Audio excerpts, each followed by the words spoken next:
শুক্রবারের শক্তিশালী ভূমিকম্পে এভাবেই ভেঙে পড়ে ব্যাংককের দুটি আকাশচুম্বী ভবনের সংযোগ সেতু। ঠিক ওই সময় সেতুটি পার হচ্ছিলেন ৩৬ বছর বয়সী কোরিয়ান যুবক কোন ইয়ংজন।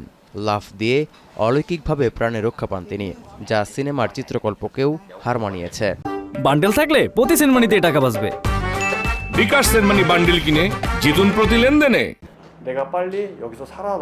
নিশ্চিত মৃত্যুর হাত থেকে বেঁচে ফেরার পর সঙ্গে সঙ্গেই মোবাইলে কল দিয়ে খবর নেন হোটেল রুমে থাকা স্ত্রী সন্তানের। ততক্ষণে ছোট্ট কন্যা নিয়ে নিরাপদে রাস্তায় বেরিয়ে আসেন তার স্ত্রী ইয়াতুয়াম। এর কিছুক্ষণ পর ভূকম্পনে দুলতে থাকা ৫২ তলা বিলাসবহুল হোটেলটি থেকে সিঁড়ি বেয়ে নেমে স্ত্রী সন্তানকে অক্ষত দেখে আতঙ্কের মধ্যেও স্বস্তির নিঃশ্বাস ফেলেন ওই যুবক। ঘটনার ৫ দিনের মাথায় এই দম্পতি গণমাধ্যমে তুলে ধরেছেন জীবন মৃত্যুর সন্ধিক্ষণে দাঁড়িয়ে থাকা কঠিন সেই মুহূর্তের কথা। 혼자 살면은 살 수 있어요. 혼자 살면 살 수 있는데 지금도 살고 있는 사람도 있고. 근데 아내와 아이를 같이 살아야 되니까.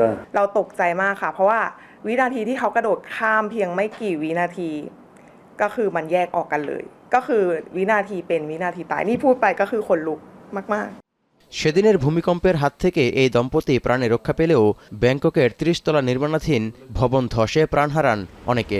এখনও নিখোঁজ ৭০ জনের বেশি। তৌহিদুর রহমান, এখন বিশ্ব।